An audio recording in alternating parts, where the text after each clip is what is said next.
Apocalypse chapitre 1, à partir du verset 4. Jusqu'au verset 6. Jean, aux 7 églises qui sont en Asie, que la grâce et la paix vous soient données de la part de celui qui est, qui était et qui vient, et de la part des 7 esprits qui sont devant son trône, et de la part de Jésus-Christ, le témoin fidèle, le premier-né des morts et le prince des rois de la terre, à celui qui nous aime, qui nous a délivrés de notre péché par son sang, et qui a fait de nous un royaume des sacrificateurs pour Dieu son Père. À lui soit la gloire et la puissance au siècle des siècles. Amen. Alléluia. Entendez? Par ce passage, qui a fait de nous un royaume des sacrificateurs, des rois et des sacrificateurs. Ok? Des rois et des sacrificateurs pour Dieu son Père. Comment je vais commencer? Je suis en train de chercher comment je vais commencer par vous dire ce que je vais vous dire ce soir. Il y a plusieurs niveaux de relation avec Dieu.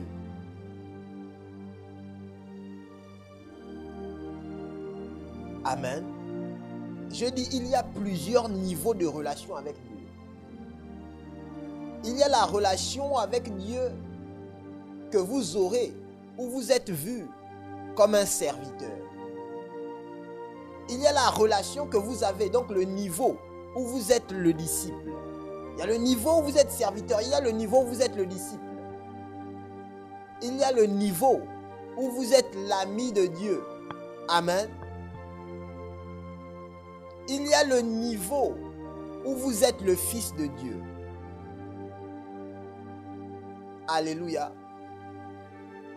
Mais il existe un autre niveau, et c'est ce niveau-là qui nous réunit ce soir. C'est le niveau de relation avec Dieu qu'on appelle la sacrificature. Si vous lisez le passage, vous allez vous rendre compte, en vérité, que dans le royaume de Dieu, il n'existe pas d'amis, de serviteurs ou de fils. Mais il existe seulement 2 catégories de personnes, ou 2 races de personnes, les rois et les sacrificateurs. Parce que dans le trône, auprès du trône et dans le royaume, on ne permet pas à toutes ces catégories d'être trouvées près de Dieu. Dieu voulait faire de grandes choses avec nous. Ok? Dieu voulait faire apparaître quelque chose de nouveau avec nous. Et il savait que ça ne devait pas être possible si nous ne devenions pas devant lui des rois et des sacrificateurs. La royauté, la sacrificature est la volonté pleine et totale de Dieu. C'est la volonté parfaite de Dieu pour celui qui se targue d'appartenir à Dieu. Et jusqu'à ce qu'un enfant de Dieu ne rentre dans le niveau où il arrive à se tenir comme un roi, je veux dire à parler comme un roi et à se comporter comme un sacrificateur. Alléluia. Il ne peut pas vivre le succès plein et total dans la vie. Si la royauté me donne de parler avec autorité, l'explication de mon autorité, c'est certainement ma sacrificature. Je reprends ce que je dis. Je dis, si la royauté me permet de parler avec autorité, l'explication de cette autorité, ça veut dire que le pouvoir même de cette autorité, sa façon de se manifester, dépend de ma sacrificature. La sacrificature montre le genre de roi. La sacrificature permet de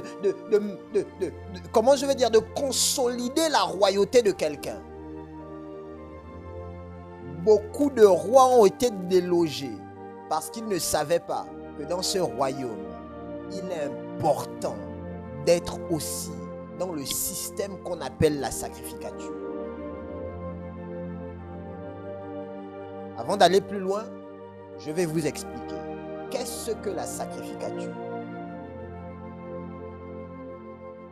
Nous devons comprendre un certain nombre de choses. Sinon, ça va être compliqué dans la suite des temps. Oh Seigneur, merci.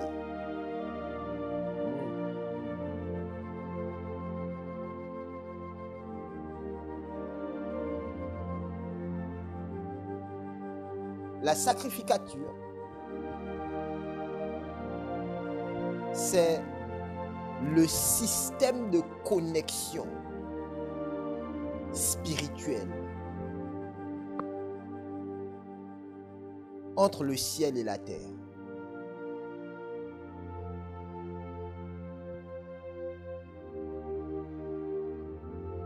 Si Internet nous permet de parler entre deux pays, la sacrificature est le système qui nous permet de nous connecter avec le ciel.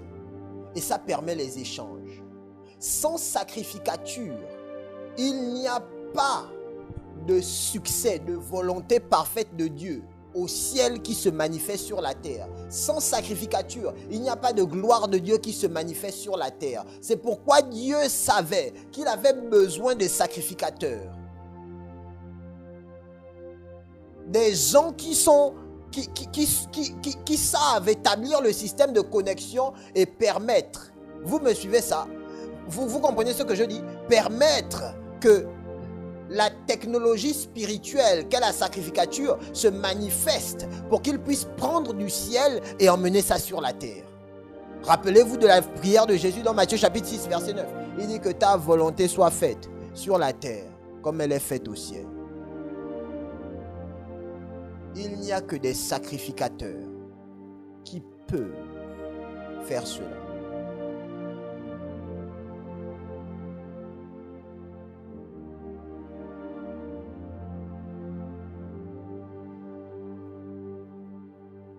Ce que je vais vous dire est vraiment très simple. On va finir tôt. Je vous dis, on va finir tôt. Ce que je vous dis, c'est important. C'est pas long, mais c'est précieux. Si vous regardez la vie de Jésus-Christ, vous remarquerez, laissez-moi peut-être vous le dire avec beaucoup plus d'instance, Jésus-Christ ne faisait pas des miracles parce qu'il était le Fils de Dieu. Amen.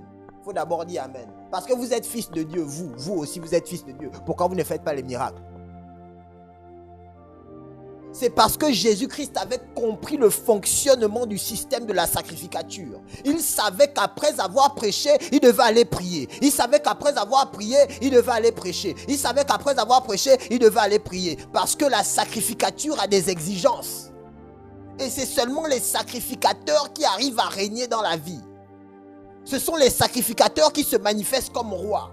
Ce n'est pas la position de fils de Dieu. Non, Dieu t'attendait au niveau de la sacrificature. Mais le moyen pour que tu y parviennes, c'est que tu deviennes un fils.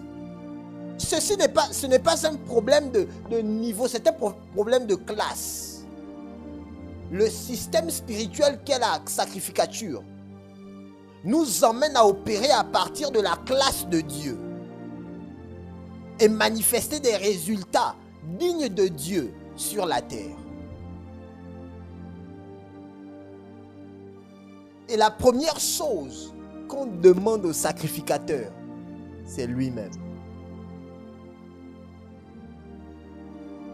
Donc, numéro 1, qu'est-ce qu'un sacrificateur? Un sacrificateur, ce n'est pas lui qui a offert des sacrifices. C'est d'abord lui qui s'est offert lui-même en sacrifice. Parce que le sacrificateur doit devenir le sacrifice. Et Jésus-Christ, notre Seigneur, nous a montré l'exemple. Il dit, tu n'as voulu ni holocauste ni sacrifice. Tu m'as fait un corps pour faire ta volonté. Or, c'est lui qui était sacrificateur. Ça veut dire que depuis le début, bien avant d'aller sur la croix, il était venu comme un sacrifice. Ça veut dire que si vous êtes là, ok? Vous êtes sur la terre et que vous dites que vous êtes un sacrificateur et que vous avez des ambitions. La sacrificature n'aime pas les gens qui ont des ambitions. Ah, j'ai dit quelque chose. Jusqu'à ce que vos ambitions ne soient tournées pour les ambitions de Dieu. Ou en fait, jusqu'à ce que vous ne portiez, vous ne soyez enrobés par la volonté de Dieu. Votre sacrificature en tant que sacrificateur aura un problème.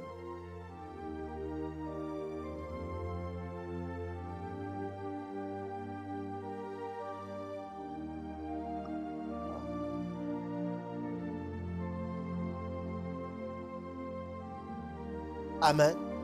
C'est le système spirituel, c'est la technologie spirituelle qui permet les transitions. Maintenant, si Dieu a ses sacrificateurs, vous savez aussi, le malin, il a ses sacrificateurs. Maintenant, vous devez comprendre, si ça permet des échanges, ça permet aussi les transitions d'esprit. Vous comprenez pourquoi dans certaines zones, le malin règne.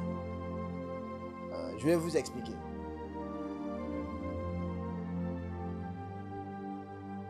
Vous regardez des choses et puis vous vous dites, oh, il était intelligent, il allait à Harvard. Donc normalement, quand il va là à la politique, il va rentrer dans la politique, il va appliquer tout ce qu'il a appris.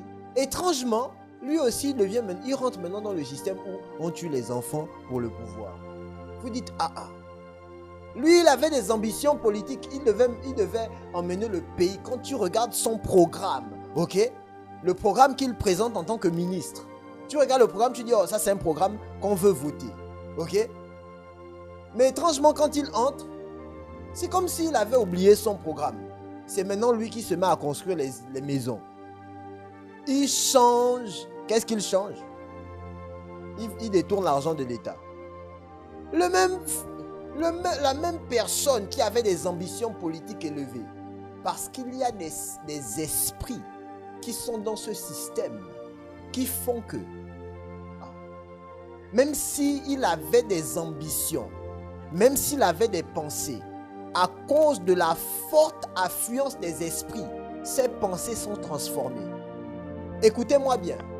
L'ennemi en vérité ne cherche pas un autre endroit que l'âme de l'homme.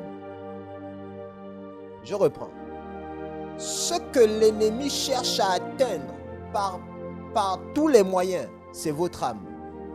Parce que l'âme est la région de vos expressions. Vous me suivez? Et donc, il sait que s'il atteint votre âme, il va décider de vos prochaines expressions, donc de vos prochaines actions. Vous comprenez ce que je dis?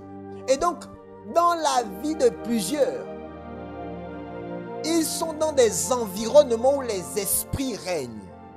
Et ils sont influencés par ces esprits. Ils ne savent pas, ils ne comprennent pas, mais ils pensent que c'est eux qui pensent. Non. Non, non, non, non.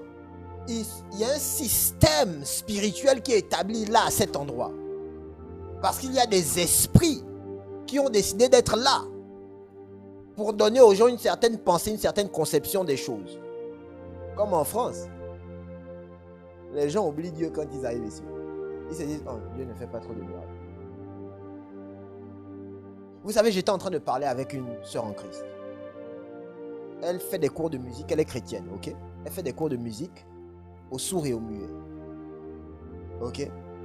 Elle donne des cours de musique aux sourds et aux muets, chrétiens. Écoutez-moi. Je lui dis, mais Dieu veut faire de grandes choses avec toi. Dieu peut t'utiliser pour guérir les sourds et les muets. Elle dit, oui, mais il y a un souci. Je lui dis, quoi donc? Écoutez ce qu'elle me dit. Elle me dit,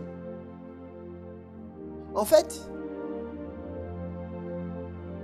ils sont en train de dire que mais Dieu, il aime tout le monde. Ok? Que il m'aime tel que je suis. Jusque-là, on n'a pas de problème. Et puis ils disent, écoutez, vous ne savez pas ce que les esprits sont capables de faire. Ils disent que je suis bien comme ça, je suis à l'aise comme ça, en étant sourd et muet. Parce que Dieu me voulait comme ça. Dieu m'aime comme ça. Dieu me voulait comme ça. Je l'ai regardé et je lui ai dit, au moment où les choses sont comme ça, il n'y a plus possibilité de puissance de Dieu. Parce que la puissance de Dieu n'arrive que quand il y a un besoin. Si personne ne voit le besoin, il n'y a pas de raison de manifestation de puissance. Oui, mais ça ne veut rien dire. Jésus vient devant l'homme à la piscine de Bethesda. Il dit ceci, il dit, Que veux-tu que je fasse pour toi? S'il n'y a pas de besoin, il n'y a pas de miracle. Il faut un besoin. Et il faut que la personne qui doit recevoir de Dieu sache qu'il y a un besoin. Ou se rendre compte que je suis mal à l'aise. Ça ne me plaît pas cette situation. S'il n'y a pas de ça, il n'y a pas de manifestation de puissance de Dieu. Pas de besoin, pas de miracle. Regardez ça.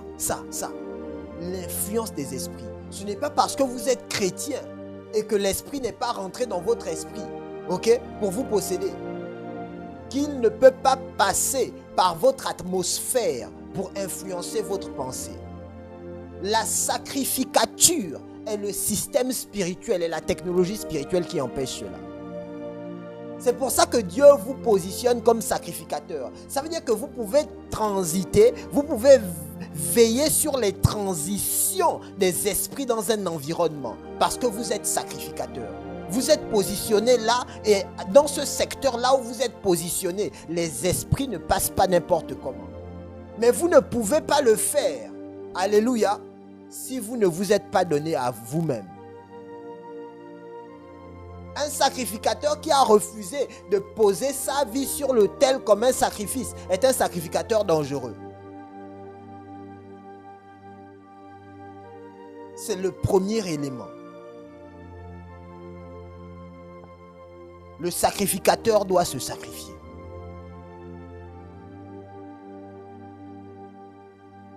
Le sacrificateur doit se sacrifier. Quand je dis se sacrifier, je dis sacrifier totalement. Un sacrificateur ne peut plus avoir d'ambition personnelle. Vous me suivez? Il ne peut plus. Votre raison de vivre doit être qu'est-ce que tu veux, Seigneur? Ça doit être ça. Qu'est-ce que tu veux, Seigneur? Je suis en train d'aller à l'université. Qu'est-ce que tu veux que je fasse après? Je suis en train d'aller au Cameroun. Qu'est-ce que tu veux que je fasse? Je suis en train d'aller en Belgique. Qu'est-ce que tu veux que je fasse? C'est le sacrificateur. C'est le premier stade du commencement d'une vraie sacrificature devant Dieu. Parce qu'il dit, tu n'as voulu ni holocauste ni sacrifice. Tout ce qui a commencé, la sacrificature, tout a commencé par cela. Tu m'as fait un corps pour faire ta volonté. Un corps pour faire ta volonté.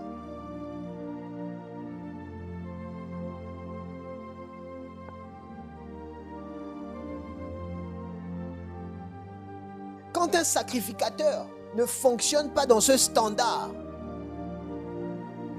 il est à la merci d'esprit.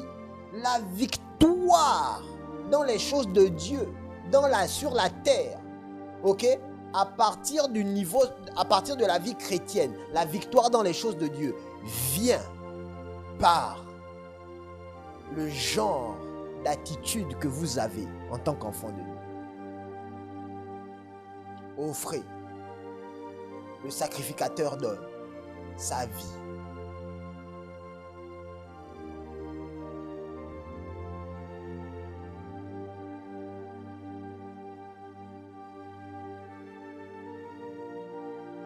Et je vais vous dire quelque chose. Et c'est quelque chose que je veux que vous gardiez dans votre esprit. Parce que c'est une chose extrêmement importante.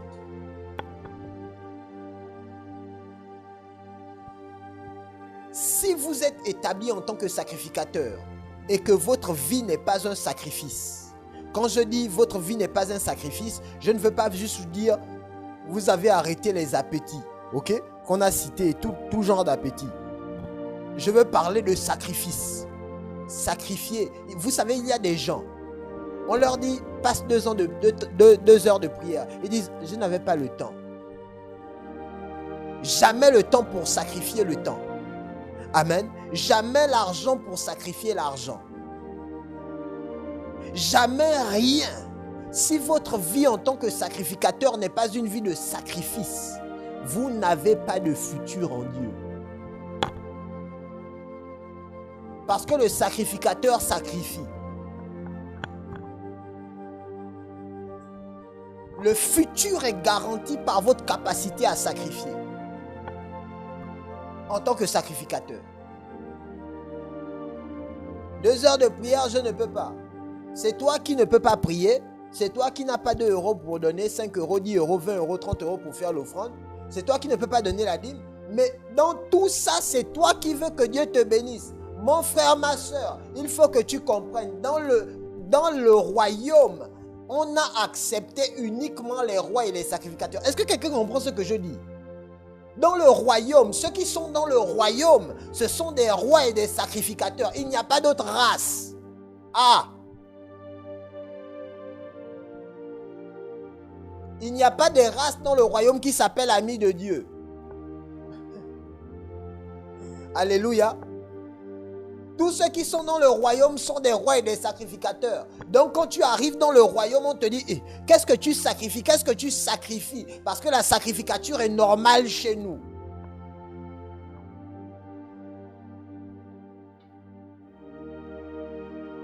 La sacrificature est la technologie qui permet la manifestation de la royauté. Donc quand vous sacrifiez, vous savez que vous sacrifiez pour régner. Vous sacrifiez pour augmenter votre autorité. Vous sacrifiez parce que vous devez donner ce que le monde ne peut pas donner. Vous devez donner ce que Dieu seul peut donner. Vous me suivez? Vous devez vivre ce que seuls les gens qui ne proviennent pas de la terre peuvent expérimenter. Le moyen, c'est la sacrificature. En tant que sacrificateur, vous ne pouvez pas être léger. Vous ne pouvez pas vous tenir comme un enfant. Vous comprenez? Vous ne pouvez pas dire, non, sacrifier est devenu quelque chose de très important. Je veux que ça devienne quelque chose d'extrêmement important dans votre cœur après ce message. Il n'existe rien, aucun système qui garantit votre futur en Dieu sans sacrifice. Ça n'existe pas. Jésus avait fini d'opérer. 5 pains et 2 poissons se sont multipliés. Il a fini de prêcher à la foule. Il savait que la seule façon de garantir la journée de demain, c'était de se retrouver sur la montagne.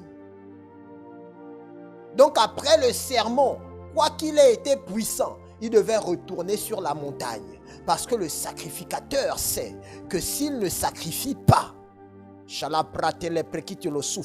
il n'y a pas de futur.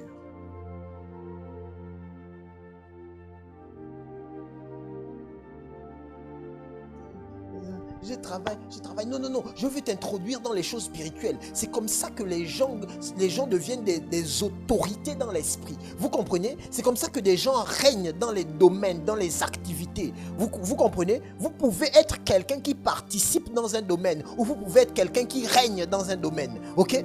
Les gens règnent parce qu'ils comprennent le principe, la technologie de la sacrificature. Ils savent comment ça marche. Maintenant, tu vois, tu es dans un commerce. Jusqu'à présent, tu participes au commerce, c'est-à-dire que tu fais du revenu, ok?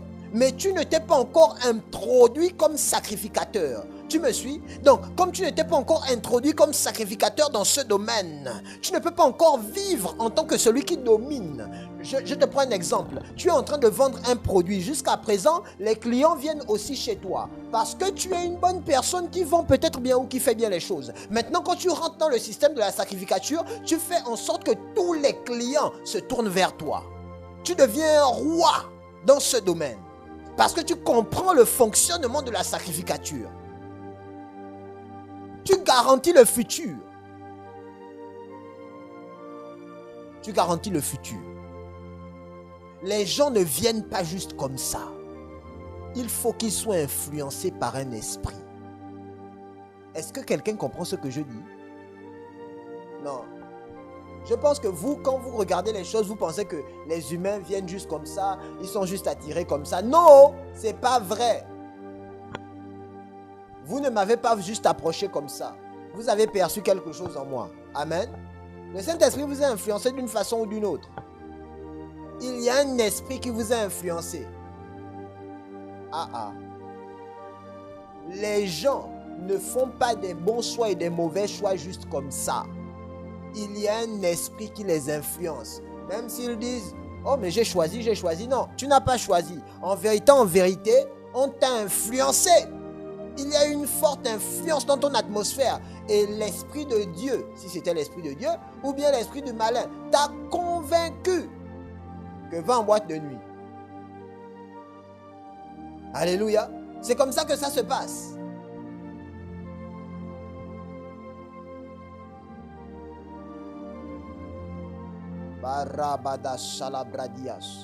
Donc je comprends que si je veux changer mon avenir, si je veux consolider et contrôler mon avenir, je dois contrôler ma sacrificature. Tout est ici, dans la sacrificature. Mon avenir dépend de ma sacrificature. Il m'a tout donné, mais tout est exprimé uniquement dans ma capacité à être un sacrificateur devant l'Éternel. Là, je ne peux pas mentir. Là, je ne peux pas tricher. Vous avez un business. Je vous dis, vous n'avez pas encore sacrifié. L'apôtre Paul a dit, vous n'avez pas encore lutté jusqu'au sang.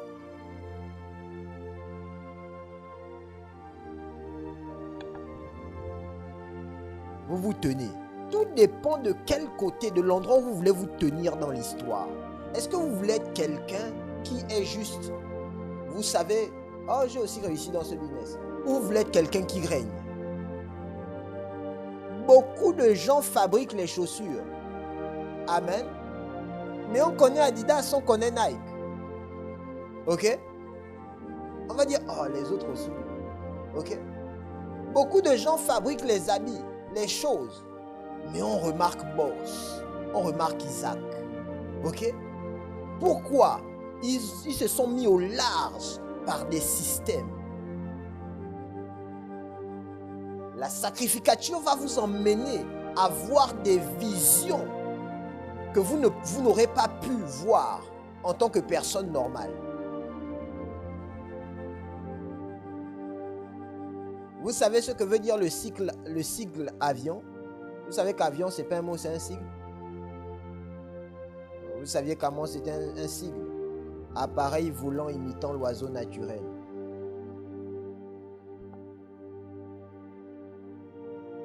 Quelqu'un, un jour, s'est tenu et puis il a regardé, il a dit, tiens, et si on fabriquait un appareil capable? Ouais, comme l'oiseau. Ok? Comme l'oiseau. Appareil volant imitant l'oiseau naturel. Comme l'oiseau. Pour se déplacer. Et si les gens pouvaient se déplacer à la vitesse d'un oiseau, par exemple, par le haut. Il y a des idées, des visions que vous aurez qui ne viendront jamais sans que vous ne soyez un sacrificateur. Sacrificateur de qui? Du Dieu très haut.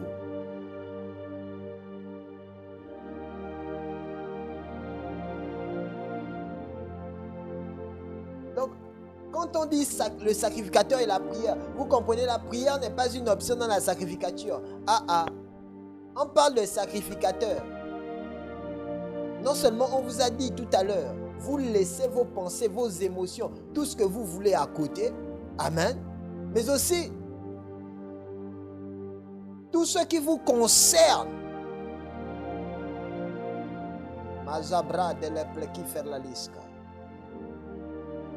C'est le cœur de Dieu. Même dans votre commerce.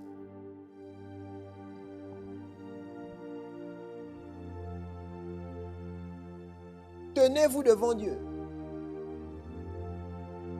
Dites-lui, si ce mois ou si ces 6 prochains mois, je fais 100 000 euros de bénéfices, je prends 30 000 euros, je te les donne pour faire telle et telle chose. Vous ne savez pas combien de fois Dieu est engagé dans les choses qui lui concernent, qui le concernent. Si les 6 prochains mois, je fais 100 000 euros de bénéfices, je suis un sacrificateur, je me tiens devant toi. Je te donne 30 000 euros pour faire telle chose et telle chose. Il y a telle chose qui me dérange dans le ministère. J'ai envie de régler ça. Mais j'ai besoin d'argent pour ça. Si tu me donnes telle chose, si tu fais que ce commerce-là que je commence fonctionne, voici ce qui va se passer. Ensuite, quand tu finis de parler comme ça avec Dieu, tu viens me voir, que je puisse me tenir dans la prière pour ton projet. Tu dis, papa, je vais commencer un commerce ici. Ou bien, il y a un truc ici que je commence. Je viens, je vais me tenir avec toi dans la prière. C'est comme ça que les sacrificateurs opèrent.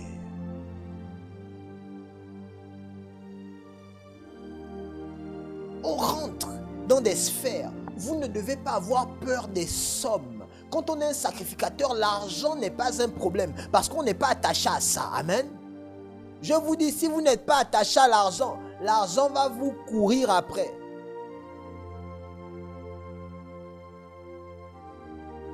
Vous dites, oh, 5 000 euros par mois. Non, non, non, non, 5 000 euros par mois, c'est rien. 5 000 euros peuvent venir tous les jours pendant que vous êtes assis. Alléluia. Oui. Dites, Seigneur, 5 000 euros par mois, c'est d'abord ce que je veux. Je veux d'abord vaincre ce petit esprit. 5 000 euros par mois, cette petite somme. Quand les 5 000 euros arrivent une fois, deux fois, tu dis gloire à Dieu. Je suis en train de rentrer dans les sphères de ma sacrificature. Je suis en train de rentrer dans les profondeurs. Plus vous recevez, plus vous sacrifiez. Parce que vous êtes un sacrificateur. Vous n'êtes pas un récepteur. Amen. La réception ne vous fait pas changer de nature. Vous recevez, vous sacrifiez. Vous augmentez en rang. Vous allez plus loin. Vous vivez la gloire. Vous vivez la grâce. Parce que vous êtes un sacrificateur. On règne dans la vie en Christ par la sacrificature. Pas autrement. Vous savez, je ne comprenais pas, mais je comprends pourquoi souvent Dieu me dit, quand il y a 50 euros, il y a 100 euros dans le compte, il me dit, prends, donne. Je dis, parce que le sacrificateur sacrifie. Je dis, aujourd'hui, rien ne se voit, ok? Rien ne se voit. Parce qu'il y a un temps pour semer, il y a un temps pour moissonner. Je vous ai lu le texte. Il dit, quand les captifs revinrent de Sion, ok? Nous étions comme dans un rêve. Alléluia. Dans le même texte, la suite dit, celui qui sème avec les larmes, moissonne avec son allégresse. Et un jour, je vous ai demandé ici, comment on peut dire quand les captifs revinrent de Sion? Je ne sais pas si vous avez lu le texte. Comment on peut dire dans le même texte, dans le même passage, quand les captifs revinrent de Sion, nous étions comme dans un rêve. Dans le même passage, on dit encore que celui qui sème avec les larmes moissonne avec son allégresse. Pourquoi? Parce que en fait, pour que les captifs reviennent de Sion, l'homme de Dieu, le peuple, avait semé avec les larmes. Alléluia. Ils avaient fait des offrandes à Dieu, c'était dangereux. Ils ont dit, Seigneur, renvoie nos captifs. Ne laisse pas nos captifs là-bas. Il faut qu'ils reviennent à la maison. Et puis quand ils ont vu ça, c'était comme dans un rêve. Il dit, oh, ils sont là. Et puis il conclut. Il dit, nos semences ont été exaucées. Oh, celui qui sème avec les larmes, moissonne avec son allégresse. Vous me suivez? Oui, parce qu'il voit les captifs, il voit le résultat des semences dans la douleur. Il y a un temps pour semer et il y a un temps pour moissonner. La sacrificature ne peut pas refuser la semence. Le sacrifice, donc la semence. Un sacrificateur ne peut pas refuser de sacrifier. La prière, c'est le premier point. J'ai dit, quand on a fini de s'offrir soi-même. On rentre dans la sphère de la prière, ok? On commence à Ikata, Shalaba, Bradia, Lissefre, Idios. Au début, c'était 1 heure. Je comprends que je suis un sacrificateur. Non, 1 heure, c'est pas bon. 1 heure, c'est pas bon. Je vous conseille, par les compassions de Christ, s'il vous plaît, priez au moins 2 heures ou 1 heure la nuit. Entre minuit et 5 heures du matin, un bon sacrificateur se tient quand même. Parce que ce sont les heures des échanges spirituels. Il faut vous tenir. Amen. Même 1 heure ou 2. Il faut quand même qu'on sache que tu es là. Alléluia. Tu dois être compté. Parmi les sacrificateurs de Dieu, on sait que la sœur du barreau est là. Sacrificatrice du Dieu vivant. Elle répond présent à la terre, à l'appel. Elle est là. Elle est là à son poste. Elle est là pour 1 heure, mais elle est là. Alléluia.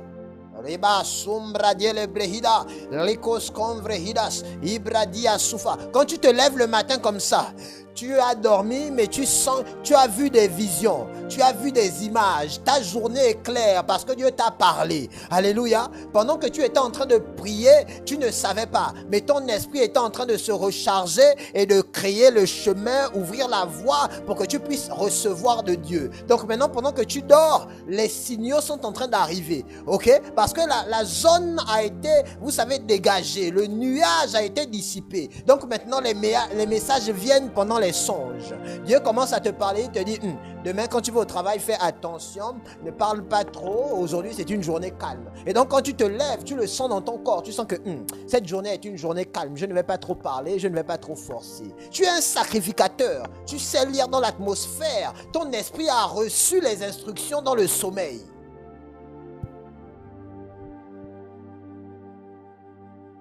Quand tu sais que tu dois prêcher, tu dois intervenir, s'il te plaît, pas moins de 3 heures. Pardon.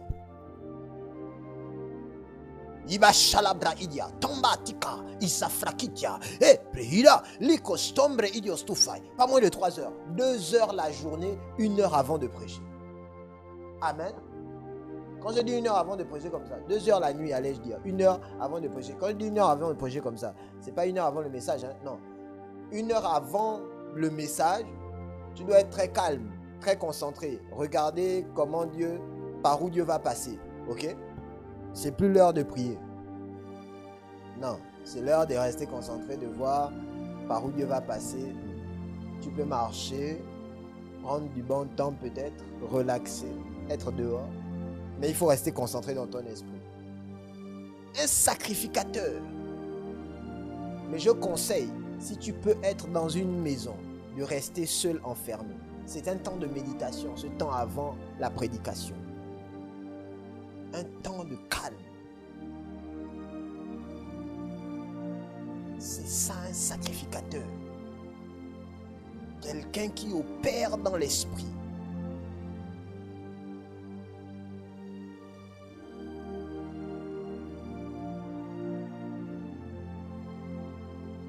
Il y a des esprits autour pour dissuader les enfants de Dieu. Il n'y a que la sacrificature qui résout le problème. Amen. Toutes les autres choses que vous essayez de faire, c'est bien. Mais je vous dis, ça ne va pas marcher. Parce que la sacrificature a été donnée pour arranger ça définitivement. Ce soir, je voulais que nous comprenions ensemble. C'est quelque chose. Ce soir, je voulais que nous comprenions l'importance de sacrifier en tant que sacrificateur. Je voulais que nous comprenions l'importance de nous tenir et tout ce que ça implique en tant que sacrificateur. Si vous comprenez ce que je dis, vous verrez, vous voyez vous-même qu'il n'y a pas de place pour les ambitions personnelles et l'orgueil en Christ. Il n'y a pas de place pour ça. Ça ne marche pas. Ambition personnelle, orgueil, amour de trop, moi, ça ne passe pas. Il n'y a pas de place pour ça. L'amour de l'argent, mon ami, ça ne passe pas ici. Ça ne passe pas, je te dis. Ça ne passe pas. L'amour du moi, ça ne va pas passer. Il n'y a rien en Dieu qui autorise ça. Le monde spirituel est un monde de principes, de protocoles, de lois. Quand on rentre dans la sacrificature, on comprend ça. Il y a des protocoles. On te dit, tu ne peux pas rentrer là-bas. Pourquoi? Toi, tu es encore orgueilleux. L'orgueil empêche de rentrer là-bas. Oui, ça empêche. Mais pourquoi? Dieu même te résiste. Il résiste aux orgueilleux. Il fait grâce aux hommes. Oh, non, tu ne peux pas faire ça. Non, tu es encore trop faible. Quoi? Oh, depuis on t'a dit d'arrêter de te mettre en colère, tu te mets toujours en colère. Oh! Oui. Tu pries, tu jeûnes. Mais tu ne veux pas faire fuir la colère. Attends, laisse. Tu vas voir. Quand tu vas jeûner, prier 10 ans et puis tu restes au même niveau, c'est là où tu vas comprendre que, en fait, la colère des hommes n'accomplit pas la justice de Dieu.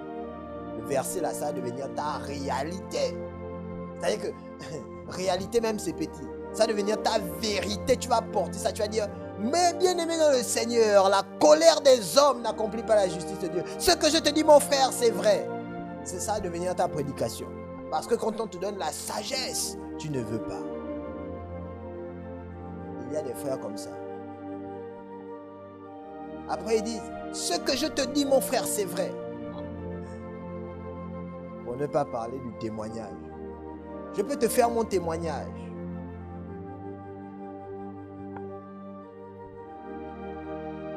Bienheureux celui qui écoute ces choses et les met en pratique. Il est comme un homme qui a bâti sa maison sur le roc. Alléluia. C'est ce qu'il dit, Jésus. Il dit, tu n'es pas obligé de subir. Tu peux aussi écouter et puis tu mets en pratique. Il dit, tu es prudent, tu es sage, tu es avisé. C'est ça le mot. Tu es prudent, tu es sage, tu es avisé. Tu dis, tu n'es pas obligé d'être brûlé par le feu pour te rendre compte que ça brûle. Pour que tu puisses témoigner. Non. Tu dis, ça brûle. Frère, ça brûle.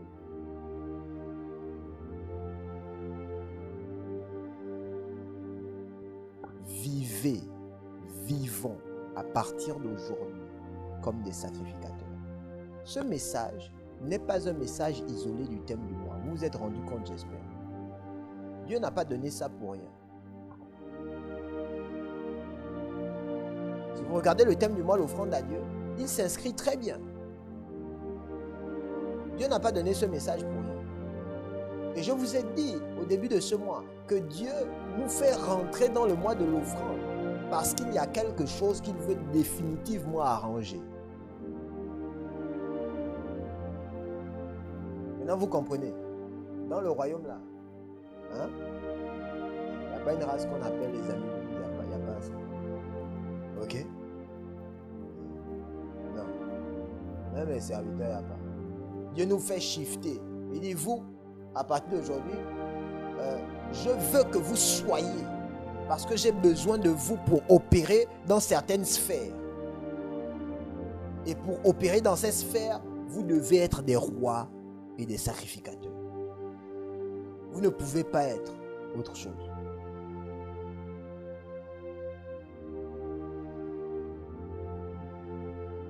Ce message devait être prêché. Parce que chacun doit pouvoir se tenir dans la responsabilité qui est la sienne.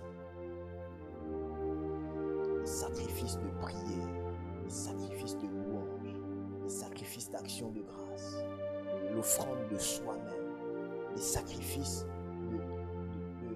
financiers, tout genre de sacrifices. Vous bombez vos vies de sacrifices. Vous sacrifiez parce que vous êtes un sacrificateur. Et vous regardez Dieu se manifester. Parce que vous allez loin, vous allez loin, vous allez loin, vous allez loin. Vous regardez votre futur. Ok? La Bible dit, gardant les yeux sur la récompense. Il n'avait même pas les yeux sur le présent, non, sur la récompense. Il dit gardant les regards fixés sur Jésus, le chef et le consommateur de notre foi.